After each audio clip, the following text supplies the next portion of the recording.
बिस्मिल्लाहिर्रहमानिर्रहीम अस्सलामुअलैकुम या अली हक हैदर।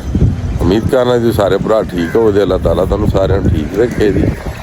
ते असी जनाब इस टाइम नमाज शमाज पढ़ के हो गया जनाब फ्री। ते लो फिर तुहानू कराई जनाब मेरी ज़ियारत मस्जिद दी, ते उस तो बाद दरबार शरीफ दी जी इंशाअल्लाह। है सामने वेख सकदे हो जी।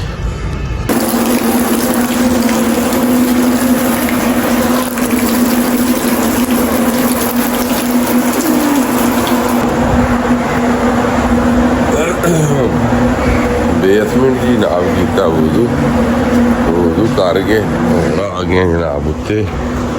इत्थे कर रहे जनाब नवीस साहब का वेट। काम हो रहा जनाब सरकार के रोजे का। ठीक है जी।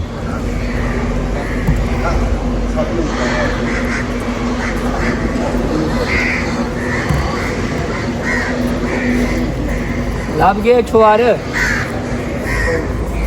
इस तरह ही जनाब मस्जिद वाले पासे गए।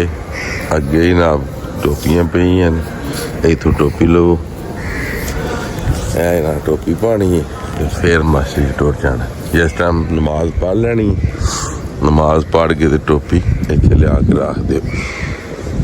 ते शबीर जिहड़ा वाले वजू कर रहा ते नमाज दे टाइम हले 14 मिनट बाकी ने। बाकी तुसीं वेख सकदे हो जी।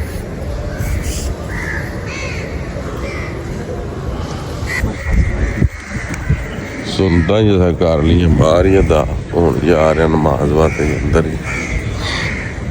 ठीक है जी।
इतों ही ली सी जी। इत्थे बाईजा तरीके रख दी जी।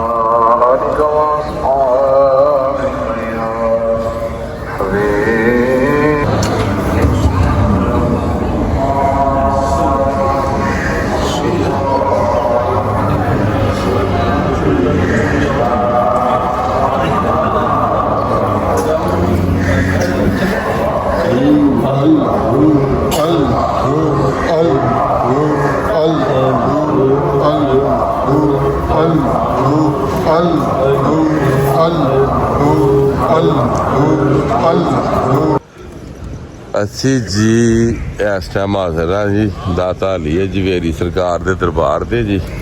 ठीक है जी। लाहौर दे विच ठीक पूरे नज़ारे ने जनाब। अल्हम्दुलिल्लाह सुम्मा अल्हम्दुलिल्लाह जी। हाँ पूरा सुकून माहौल बने पे है जी। वेख सकते हो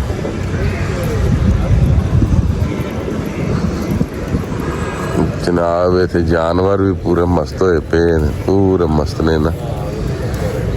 हिंदी उत्ते कबूतर कबूतर हारी बे भाई कबूतर इतने बैठे आ जी। सारे ही जंगली हो गए है।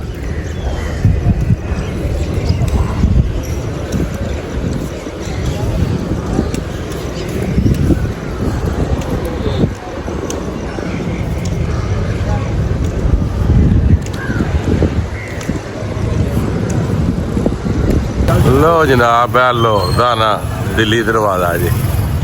ठीक है जी। ਦਿੱਲੀ ਦਰਵਾਜ਼ਾ, ਪਤਾ ਨਹੀਂ ਹੁਣ ਕੀ ਗੇਮ ਹੈ ਇਹਦੀ ਦਿੱਲੀ ਦਰਵਾਜ਼ੇ ਦੀ। ਮਲਾਈ ਜੀ ਕਿੰਨੀ ਵਾਰੀ ਆਏ ਹੋ ਇਸ ਦਿੱਲੀ ਦਰਵਾਜ਼ੇ ਤੇ? ਕਿੰਨੀ ਵਾਰੀ? 4-5 ਦਫਾ।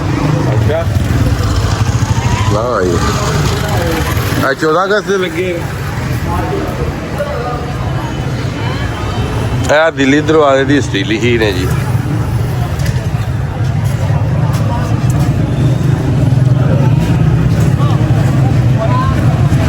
ਤਾਂ ਇੱਧਰ ਉਰਦੂ ਵਾਲੇ ਪੜ੍ਹ ਲਓ ਜੀ।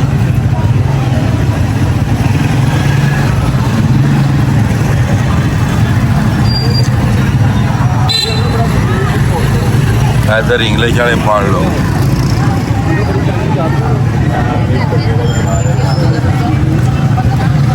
ਇੱਧਰ ਦੋਵੇਂ ਵਾਲੇ ਇਕੱਠੇ ਪੜ੍ਹ ਲਓ।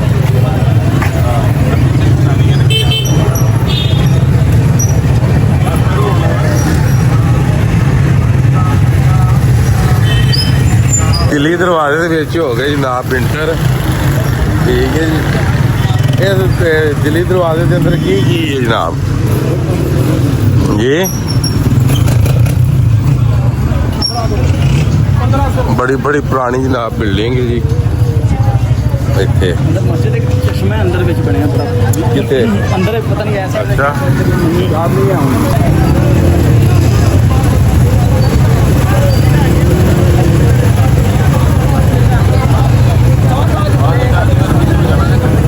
चलो चलो बाकी जी आज दी वीडियो आज दा व्लॉग करने खत्म। ਮੈਨੂੰ ਦਿਓ ਇਜਾਜ਼ਤ। ਨੈਕਸਟ ਵੀਡੀਓ ਆਉਣ ਤੱਕ ਜ਼ਿਆਦਾ ਆਪਣਾ ਖਿਆਲ ਰੱਖਿਓ। ਆਪਣੀਆਂ ਖਾਸ ਦੁਆਵਾਂ ਦੇ ਵਿੱਚ ਮੈਨੂੰ ਯਾਦ ਰੱਖਿਓ। ਇਨਸ਼ਾਅੱਲਾ ਮਿਲਨੇ ਆ ਕਿਸੇ ਨੈਕਸਟ ਵੀਡੀਓ ਦੇ ਨਾਲ। ਅੱਲਾ ਹਾਫਿਜ਼, ਫੀ ਅਮਾਨ ਅੱਲਾ।